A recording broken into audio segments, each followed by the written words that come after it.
किंवा त्यांच्याकडे मोठा उद्योग व्यवसाय नव्हता। खरं म्हणजे 2009 साली मी ज्यावेळी भारतीय जनता पार्टीचा महाराष्ट्राचा अध्यक्ष होतो तेव्हा विधानसभेच्या निवडणुकीमध्ये सगळ्यात शेवटी निर्णय झाला डोंबिवलीचा,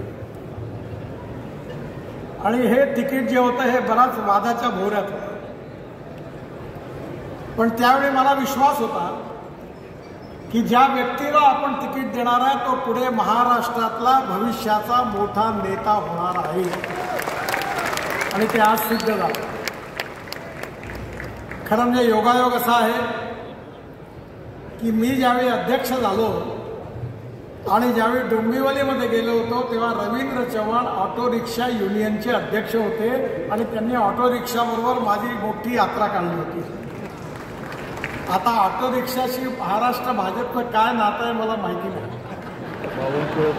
पण चंद्रशेखर बावनकुळे यांना जेव्हा भारतीय जनता पार्टीत आणलं तेव्हा ते ऑटो रिक्षा चालक होते। म्हणजे ऑटो रिक्षा चालक ते ऑटो रिक्षा युनियनचा नेता असा हा 10 वर्षातला प्रवास आहे।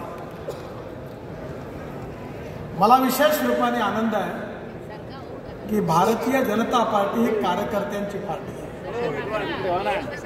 आणि ही कार्यकर्त्याची पार्टी असल्यामुळे सामान्य कार्यकर्ता ज्यांनी शून्यापासून सुरुवात केली तो या पार्टीचा अध्यक्ष होऊ शकतो।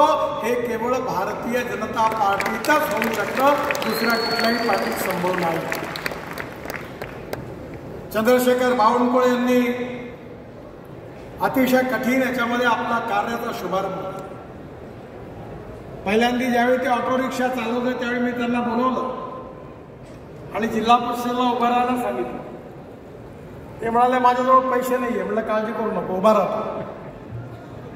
एक संघर्षशील गरीब परिवारातला सामान्य परिवारातला कार्यकर्ता या पार्टीमध्ये आपल्या कार्याच्या भरोशावर किती मोठा होऊ शकतो याचं उत्तम उदाहरण चंद्रशेखर बावनकुळे आहे। आणि अतिशय निरपेक्ष निस्वार्थी भावनेने आपल्या प्रकृतीकडे लक्ष न देता त्यांनी पूर्णपणे भारतीय जनता पार्टीकरता स्वतःला झोकून दिलं, रात्रंदिवस प्रवास केला, आणि त्यांच्या नेतृत्वाखाली आपल्या पार्टीला विशाल स्वरूप महाराष्ट्रात प्राप्त झालं आणि विधानसभेमध्ये अभूतपूर्व यश प्राप्त झालं। चंद्रशेखर बावनकुळे यांच्या या कार्याबद्दल मी त्यांना मनापासून धन्यवाद देतो। आणि रवींद्र चव्हाणच्या रूपाने तळागाळातला कार्यकर्ता म्हणून त्यांनी कोकणामध्ये मला आठवतं गावागावामध्ये जाऊन अतिशय प्रतिकूल परिस्थितीमध्ये आपल्या संघटनेचा विस्तार केला, संघर्ष केला, पालघरमध्ये असेल परिश्रम केले, मेहनत केली आणि उत्तम यश पार्टीला मिळवून दिलं। खरं म्हणजे मी नेहमी म्हणतो की देव दुर्लभ कार्यकर्ते हीच भारतीय जनता पार्टीची सगळ्यात मोठी संपत्ती आहे। आपला पक्ष कोणाच्या सहानुभूतीमुळे आणि कोणाच्या आशीर्वादामुळे मोठा नाही झाला, हा पक्ष मोठा झाला लाखो करोडो कार्यकर्त्यांच्या परिश्रमामुळे, त्यागामुळे आणि बलिदानामुळे। आणि म्हणून आपल्यातला एक कार्यकर्ता आज अध्यक्ष झाला याचा आपल्या सगळ्यांना खूप आनंद आहे। एकीकडे देवेंद्रजीच्या नेतृत्वाखाली महाराष्ट्राला विकसित महाराष्ट्र घडवण्याचा संकल्प आपण केलेला आहे। महाराष्ट्राचा आर्थिक विकास करत असताना या महाराष्ट्रातले गाव, गरीब, मजदूर, शेतकरी यांचा सर्वांगीण विकास कसा होईल आणि त्याचबरोबर सुखी, समृद्ध, संपन्न आणि देशातलं पहिल्या नंबरचं प्रगतिशील राज्य महाराष्ट्र कसं होईल याचा सातत्याने देवेंद्रजीच्या नेतृत्वाखाली महाराष्ट्र ते कार्य करत आहे। आज महाराष्ट्राचं चित्र बदललेलं आहे, देशाचंही चित्र बदललेलं आहे। 1947 साली आपल्याला स्वातंत्र्य मिळालं, काँग्रेस पक्षाला 60 वर्ष संधी मिळाली, पण काँग्रेस पार्टी जे 60 वर्षात करू शकली नाही ते 11 वर्षामध्ये मोदींच्या नेतृत्वाखाली आपल्या सरकारने करून दाखवलं, ते जनतेच्या समोर। म्हणून आपल्याला अजून पुढे जास्त काम करायचं आहे. जगातली तिसरी अर्थव्यवस्था भारताची झाली पाहिजे हे मोदीजींचं स्वप्न आहे. $5 ट्रिलियन इकॉनॉमी झाली पाहिजे हे स्वप्न आहे. विश्वगुरु भारत झाला पाहिजे हे स्वप्न आहे. आणि हे स्वप्न पूर्ण करण्यामध्ये सिंहाचा वाटा जर कोणाचा राहणार असेल तर तो देवेंद्रजीच्या नेतृत्वाखाली महाराष्ट्राचा राहणार आहे. जर महाराष्ट्र सुखी समृद्ध संपन्न झाला तर भारत देखील सुखी समृद्ध आणि संपन्न झाल्याशिवाय राहणार नाही. आणि येणाऱ्या काळामध्ये महाराष्ट्राचं एक वैशिष्ट्य आहे. आपल्या देशाला जो सामाजिक विचार दिलेला आहे ते थोर बाबासाहेब आंबेडकर, महात्मा ज्योतिबा फुले, राजर्षी शाहू महाराज, छत्रपती शिवाजी महाराज, स्वातंत्र्याच्या लढ्यामध्ये काम करणारे, त्याग करणारे क्रांतिकारक, देशभक्त, लोकमान्य टिळक, स्वातंत्र्यवीर सावरकर, या सगळ्यांच्या गौरवशाली इतिहास या महाराष्ट्राने लिहिलेला आहे. आणि म्हणून महाराष्ट्र याची प्रगती आणि विकास हा देशाच्या विकासामध्ये अतिशय महत्वाचा आहे. आणि म्हणून भारतीय जनता पार्टीला ही संधी मिळालेली आहे की या महाराष्ट्राचं भविष्य बदलवण्याची. विशेषतः आपल्या या ठिकाणी किरणजींनी सांगितलं की जातीयवादाचा आणि सांप्रदायिकतेचा जहर कालवण्याचा प्रयत्न कशा रीतीने झाला. पण कुठलाही माणूस त्याची जात, पंथ, धर्म, भाषा, सेक्स यांनी मोठा नाही तर त्याच्या गुणाने मोठा आहे, याच्यावर भारतीय जनता पार्टीने नेहमी विश्वास ठेवला. या समाजामधला जातीयवाद, अस्पृश्यता समूळ नष्ट झाली पाहिजे. आणि फुले, आंबेडकर, शाहू महाराजांच्या जीवनातलं जे उद्दिष्ट होतं ती सामाजिक समता आणि आर्थिक समता प्रस्थापित झाली पाहिजे. हे केवळ भाषणामधून नाही तर हे कृतीमधून दर्शवणारी कोणती पार्टी असेल तर भारतीय जनता पार्टी आहे, याचा आपल्या सगळ्यांना खूप अभिमान आहे.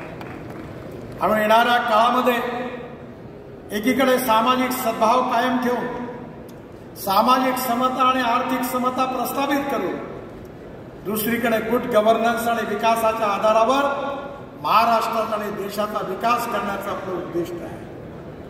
मला अतिशय आनंद आहे की आपल्या सगळ्या कार्यक्रमामध्ये समाजातल्या तळागाळातला जो शेवटचा माणूस आहे, जो सामाजिक, आर्थिक, शैक्षणिक दृष्टीने मागासलेला आहे, ज्याला राहायला घर नाही, खायला अन्न नाही, शरीरावर कपडा नाही, त्या दरिद्र नारायणाला जोपर्यंत रोटी, कपडा आणि मकान मिळत नाही तोपर्यंत आपलं कार्य पूर्ण होणार नाही, असं अंत्योदयाचं सामाजिक आर्थिक चिंतन ज्या पंडित दीनदयाल उपाध्यायांनी सांगितलं ते आपलं उद्दिष्ट आहे.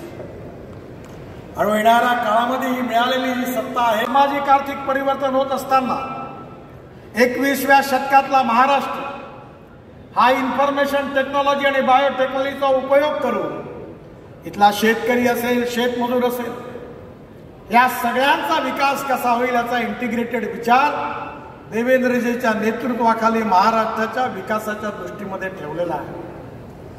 आपण निश्चितपणे सामाजिक प्रगतीही करायची आहे, सामाजिक आर्थिक परिवर्तनही करायचं आहे आणि देशाच्या पुनर्निर्माणामध्ये महाराष्ट्राचं मोठं योगदान पण द्यायचं आहे.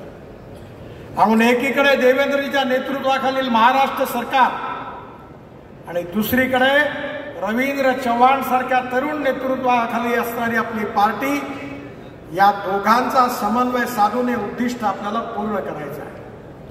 येणारा त्यांची या ठिकाणी मोठी प्रतिकृती ठेवलेली आहे. आपण शिवाजी महाराजांच्या बद्दल म्हटलं जायचं की ते खऱ्या अर्थाने आदर्श राजे होते.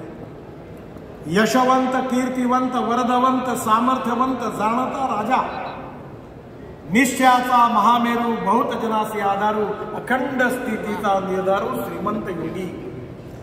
त्या छत्रपती शिवाजी महाराजांची शिवशाही या महाराष्ट्रामध्ये आपल्याला आणायची. पुत्र होते आणि शिवाजी महाराजांनी आपलं राज्य चालवत असताना स्वराज्याचं रूपांतर सुराज्यात करण्याचा संकल्प केला होता. हिंदुत्व हा त्यांच्या विचाराचा आत्मा होता. हिंदुपद पातशाही स्थापन झाली पाहिजे हे त्यांचं स्वप्न होतं. हिंदुत्व हा संकुचित शब्द नाही आहे. सुप्रीम कोर्टाने हिंदुत्वाची व्याख्या केली आहे वे ऑफ लाईफ. धर्माचा अर्थ कर्तव्य म्हणून असतो. एखादा शिक्षक म्हणतो की मी माझ्या शिक्षक धर्माचं कर्तव्याने पालन करतो आहे. एखादा पत्रकार म्हणतो की माझ्या पत्रकारितेच्या धर्माचं पालन करतो आहे. या ठिकाणी हिंदुत्व हेच राष्ट्रीयत्व आहे, हिंदुत्व हेच भारतीयत्व आहे आणि भारतीयत्व आणि हिंदुत्व हेच राष्ट्रीयत्व आहे. आणि म्हणून येणाऱ्या काळामध्ये हिंदुत्व म्हणजे कुठल्या धर्माच्या विरोधात नाही आहे. आपण ज्या सेक्युलर वादाचा प्रचार केला जातो त्याचा इंग्लिश डिक्शनरीमध्ये अर्थ आहे धर्मनिरपेक्षता. पण खऱ्या अर्थाने सेक्युलर शब्दाचा अर्थ जो आहे हा इंग्लिश डिक्शनरीमध्ये लिहिला आहे तो सर्व धर्म समभाव आहे, धर्मनिरपेक्षता नाही आहे. पण आपण प्रचार करताना धर्मनिरपेक्षता म्हणतो. सर्व जात पंथ धर्म भाषा आणि सेक्स यांना कुठेही डिस्क्रिमिनेट न करता समतेच्या आधारावर, समरसतेच्या आधारावर सामाजिक आर्थिक परिवर्तनाचा आपण संकल्प केलेला आहे. पण सामाजिक परिवर्तन होत असताना राष्ट्रीय पुनर्निर्माण आणि त्याकरता 21व्या शतकातलं राजकारण हे विकासाचं राजकारण आहे. Water, power, transport, communication, agriculture, industry या सगळ्या क्षेत्रामध्ये उंच भरारी मारायची आहे. आज संपूर्ण विश्व आपल्याकडे, आपण सगळ्यात फास्टेस्ट ग्रोईंग इकॉनॉमी आहोत आणि मोठ्या आशेने बघत आहे. येणाऱ्या काळामध्ये मला विश्वास आहे की मी ज्या ऑटोमोबाईल इंडस्ट्री माझ्या डिपार्टमेंटच्या अंडर आहे ते आपलं जेव्हा सरकार आलं तेव्हा 13 कोटी रुपयाचा इंडस्ट्री होती, आज 22 लाख कोटी रुपयाची झाली आहे. आणि आता जगात आपण जपानला मागे टाकून 7व्या नंबरवर होतो, आता 3ऱ्या नंबरवर आलो आहे. आणि मी विश्वासाने सांगितलं की पुढल्या 5 वर्षात आपण पहिल्या नंबरवर आल्याशिवाय राहणार नाही.